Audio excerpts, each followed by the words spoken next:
They walk in, they make threats, they grab items, they walk out knowing that nobody is going to detain them, not just because it's policy, because of this fear.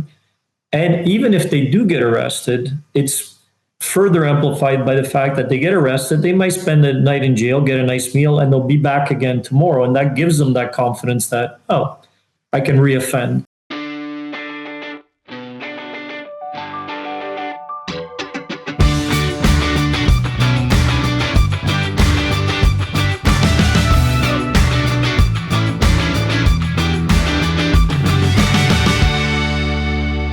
Welcome back to a Closer Look across the Village Media Network, wherever you get your favorite podcast. Follow us on social. And I do want to sound like a broken record, if I can use your line. Sign up at, thank you, at closerlookpodcast.ca. We'll send the episode direct to your inbox. Yes. No work on your part. No work. It's right there, the headline, and you just click and it works. Boom. And you know, more and more people are signing up every day. The number grows daily. If you build it. Some will come. So, yes. Some have. Some have. Some have looked and we said, don't want nope, not out. Some have moved along. Yeah. But that's what you know what? I'm going to say multiple people who get the email are telling me they enjoy the show. So yes. Maybe the people, whatever that was them sending another note. Another subscriber. Just like yeah.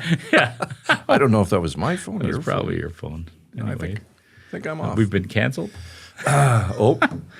See, that's why Derek runs this thing. So it was your laptop. He just flipped the lid down. Was it my laptop? Yeah. Why would I never even heard my laptop make a noise like that? It's not used to working so hard. No, it's not. All right.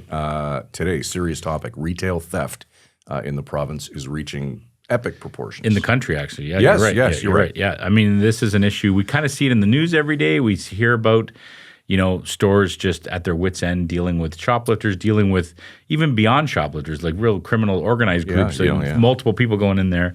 And we always knew that theft from stores cost a certain amount of money. What do they call? There's a term for it. Oh, it's off the top of my head. Do you want me to shrink? It's called shrink, right? It's their law, right? Yeah, their laws, and it's like doubled in the last 5 years for the amount of the things being lost to theft. And so we're going to speak to an expert about that today. We are, and what I can't get over, and you and I just talked about this before we got in here, the brazenness of the thief. I mean, it used to be that they'd walk in and just kind of tuck some. Now they just walk in, grab stuff off the shelf, and walk right in. 100%. And we're going to talk about this today, but we know people who work in retail who've been told, just let it go. Yep. Don't even bother. It's not worth your it's not worth your safety and or the hassle. All right. Well, the Retail Council of Canada is out with a brand new report. Let's get into it. The Retail Council of Canada has just come out with a brand new report that highlights retail crime in Canada and the impact it's having not only on business but also on communities and safety in general. Here to talk about the report is Rui Rodriguez, who heads up loss prevention and risk management at the Retail Council of Canada. Rui, welcome to Closer Look, and thanks for joining us tonight. We appreciate it. My pleasure. Rui, the new report says retail crime in Canada has become more violent, more organized, and more costly than ever before. Just how bad has it gotten? Yes, so I'll take that in three parts. So costly. Last comparison we did was it was in 2018, where we did a survey to measure retail crime, and based on respondents at that point, retail losses was estimated at about $5 billion. The most recent report, as you know, states it's 9.1 billion. Now that's based on responses from those for the survey. I actually believe it's a little higher than that. So it's doubled in almost 5 years. So losses, certainly a concern. And then, of course, there's the economic impact that as those losses occur and these goods are being stolen and resold through resale markets, online marketplaces, that's taxpayer dollars not being collected. So it does have quite a large economic effect, as well as retail prices and how those shift. So that's a concern. The violence and the prolific nature and organized crime is probably the biggest concern. Post-COVID, we saw this impact and effect of people becoming more brazen when they commit their crimes, more violent in nature. We've seen our population of unhoused individuals go up, people dealing with mental health, drug addictions, and so forth in many communities across Canada. So when you put all this together, coupled with the fact that coming out of COVID, the prosecutions of these type of individuals and the perception that retail crime is victimless crime, it's property crime, it really doesn't have a victim.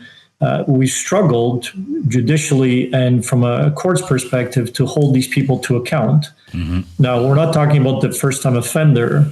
We're talking about somebody who makes a living of this, a professional thief, and or those that are chronically stealing and are violent in the nature when they steal. We've seen a massive increase of violence, 300% as reported by retailers. We've seen much more utilization of weapons. It's a daily occurrence that we hear about weapons being used in retail, whether it's bear spray, knives, some case guns. 5 years ago, that might be reported once every few months. It's a daily occurrence. And yet retail criminals, these individuals perpetuate these crimes. Typically, these matters are pled down to just the theft rather than the robbery or other involved because it's easier to plead down a matter. So you have these serious offenders that are perceived to be just shoplifters, where reality is they're violent individuals. They are running retail crime enterprises, organizations. They're having a massive impact.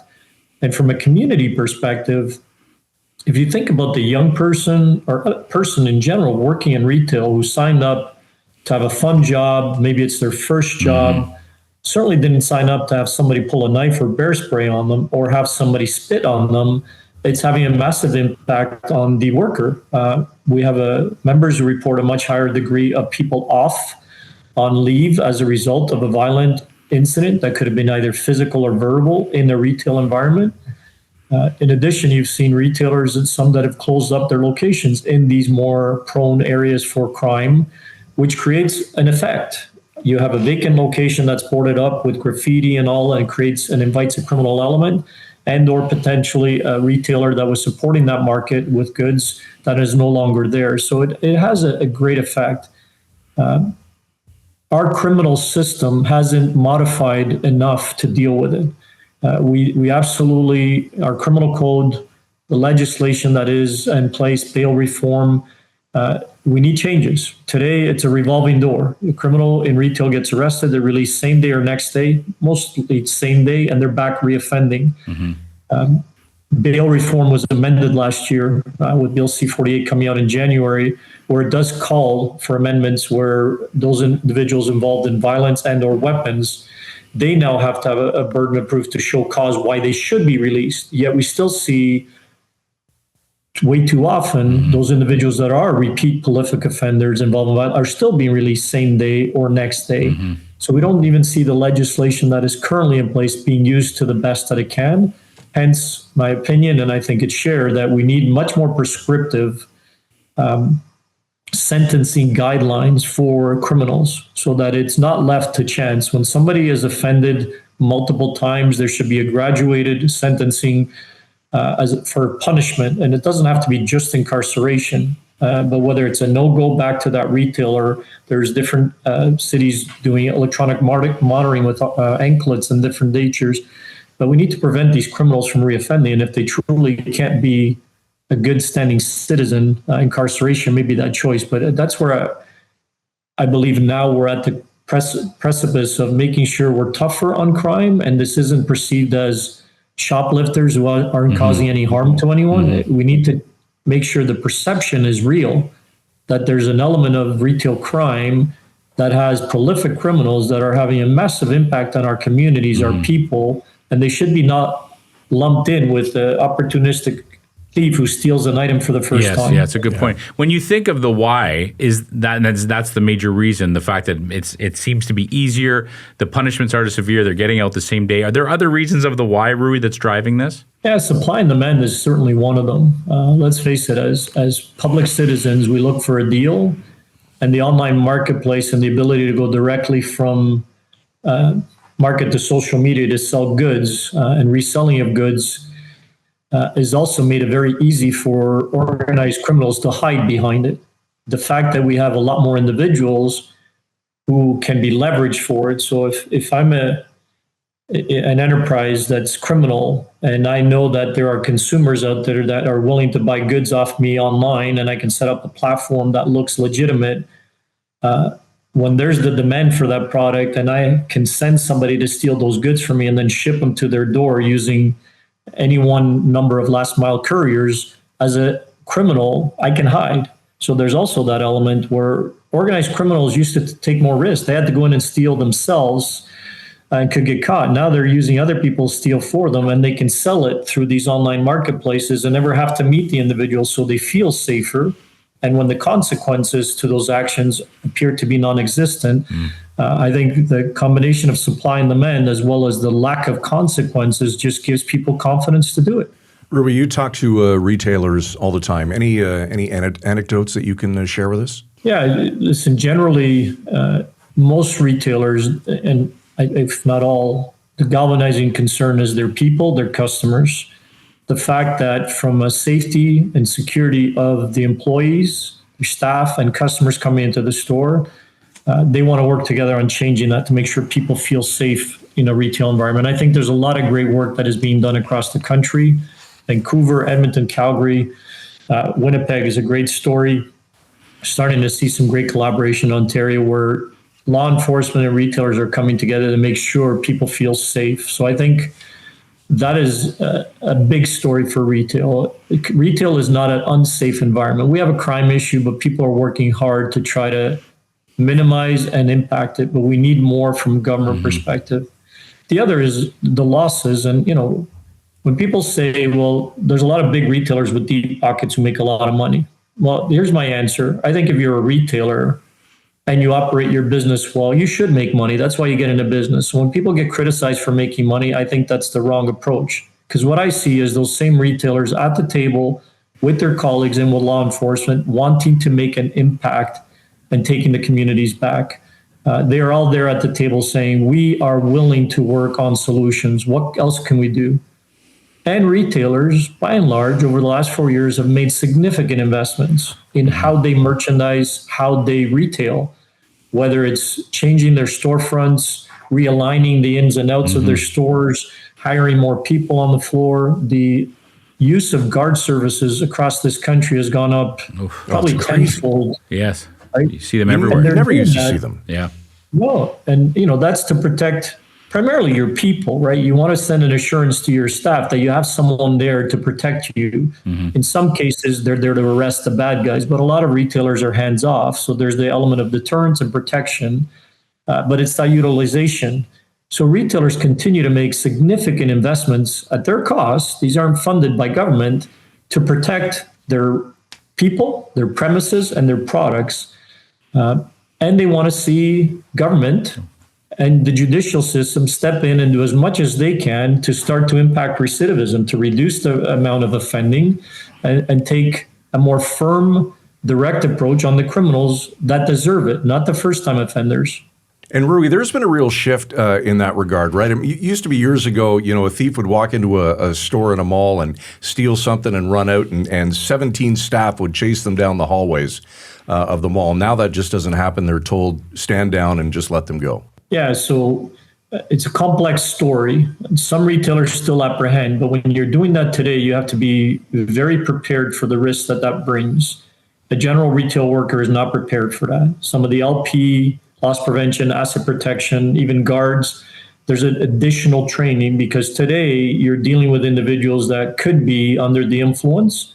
They could be dealing with mental health issues and the symptoms are the same. And you need to be able to recognize that and have empathy for those individuals that may not be aware of what they're doing, and a firm touch for those who are very aware and are violent. And when you do decide to go hands-on, you don't know what that person is going to do. When we see higher utilization of weapons, somebody pulling out a needle out of their pocket.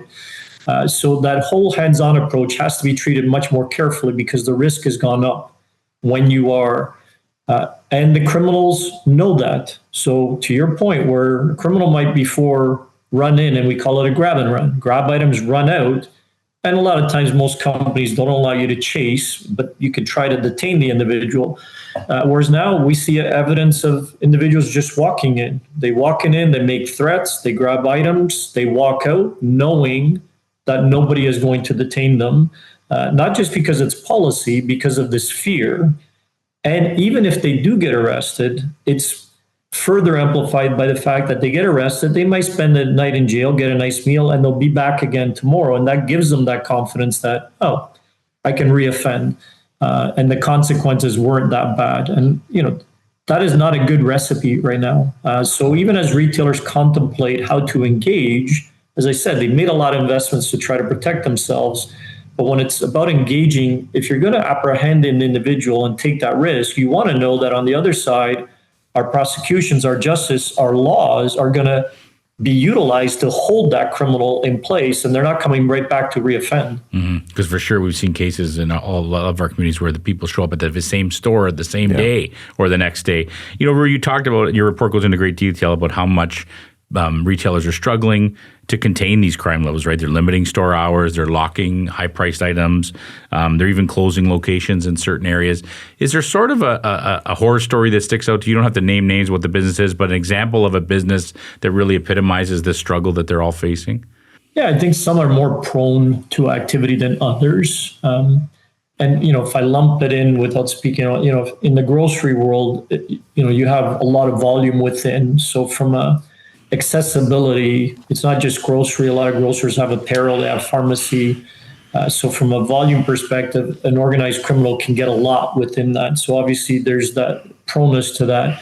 And then there's organizations that may have less of an obvious defense that become more of a target, right? Because they don't necessarily have the means to employ guards and continue to spend and all that. So the retail sector, I think it's a very diversified lens. As far as horror stories, there's been examples, and they've been in the media where, individual who clearly is not in his right mind, based on the example, goes into a retail location, sets some items on fire to create a distraction tactic, because they think if they do that, that's going to be the focus while they steal. Meanwhile, they burn down a location and there's lives at risk.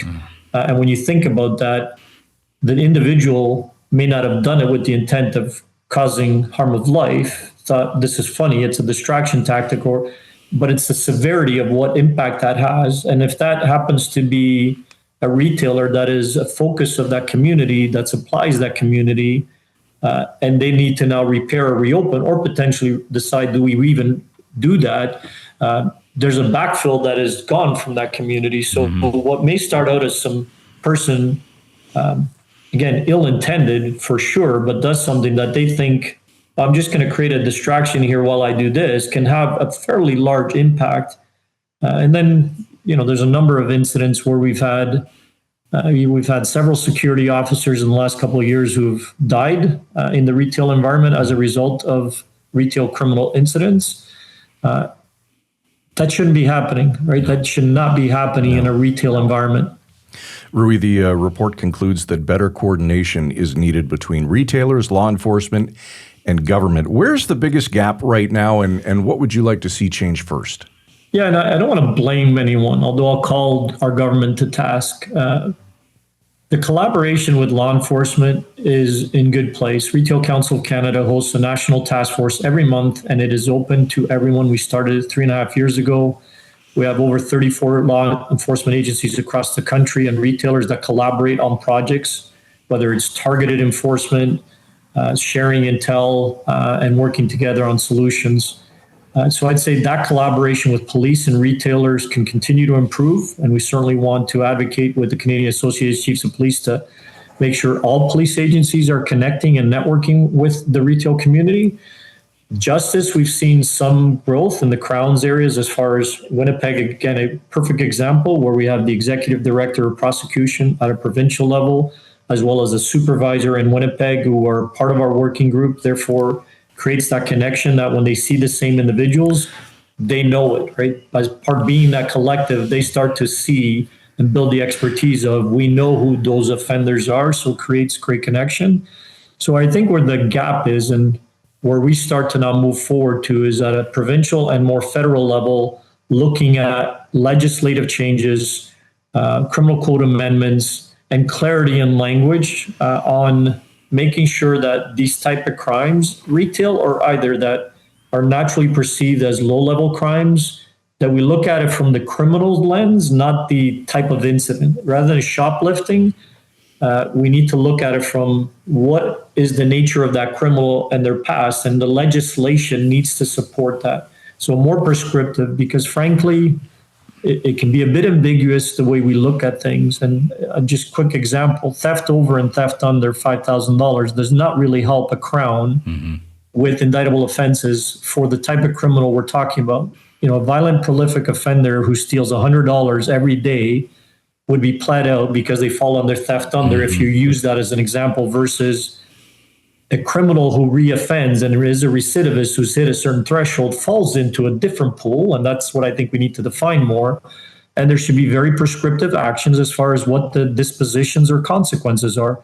And if they fail based on demonstrating you didn't stay away or you breached your contract, then it needs to continue to escalate in consequence versus the same old, we're going to let you go, promise to appear at court. We may never see that date because of Jordan limits, and the individual is free to reoffend.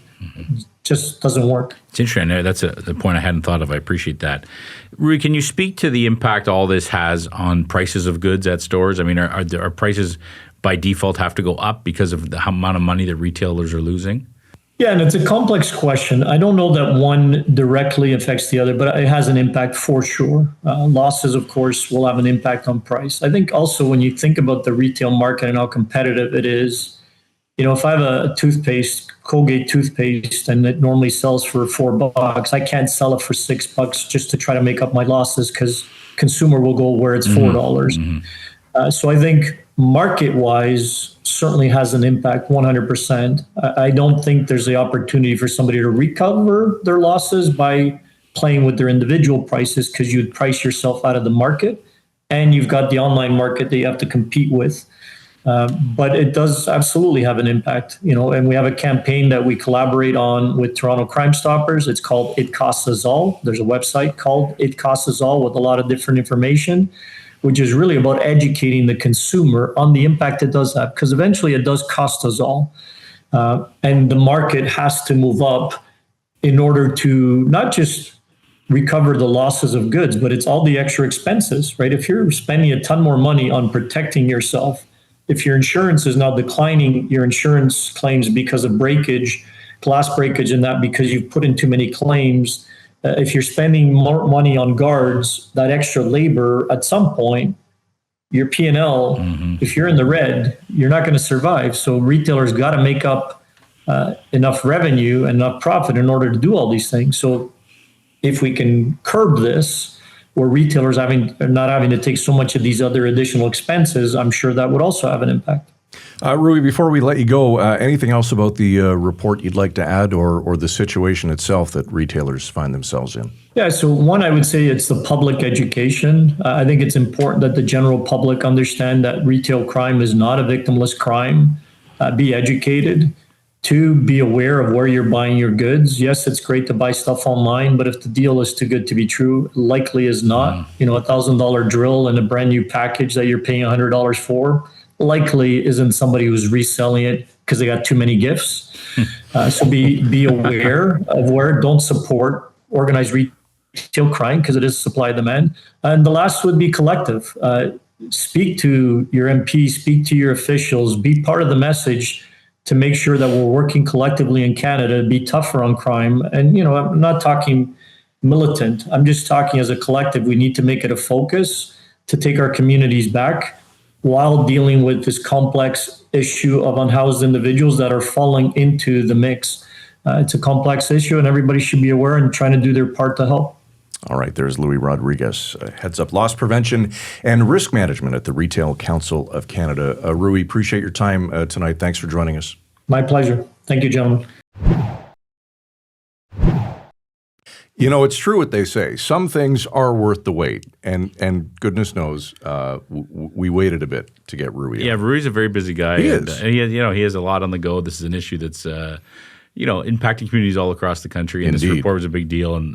But it is funny, just some behind the scenes stuff. We had Rui actually canceled 2 other times on us because of things that came up, and that happens. It's on the show. Of course it happens. But I did make a joke with him and say, Rui, the two prime ministers came on the show. They arrived right on schedule, and you canceled tonight. You got a kick out of that. But really smart guy and a really important issue because we see it in all the communities that we cover. We absolutely do.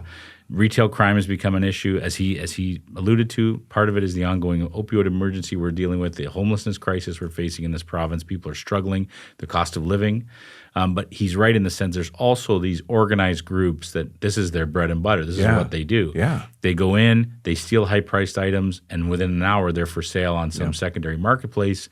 There's big bucks to be made here, and we know if we know anything about organized crime is if there is $1 to be made, they will get involved. Absolutely. And so he's seen that as well. And I do, he's right when he talked about, people see a big box store, a big chain, and they don't have any sympathy for these stores. And they go, oh, that is a victimless crime, right? And the reality is this is impacting a lot of small business owners too. Just the guy who owns the couple who owns the store on the corner, who owns an electronics store in town, or a craft boutique in town. I mean, this is these people are impacted too. So he's right. It's not a victimless crime.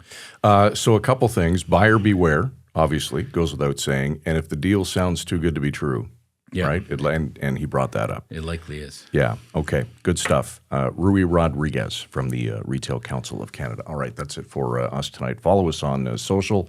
Closer Look, podcast.ca if you'd like to sign up for our newsletter. We'll send you episodes each and every day, 6 days a week. Happy to do so. For Michael Friscolanti, our editor-in-chief here at Village Media, I'm Scott Sexsmith. Thanks for watching Closer Look. Let's do it again tomorrow night, 7 o'clock, right here. Have a good night.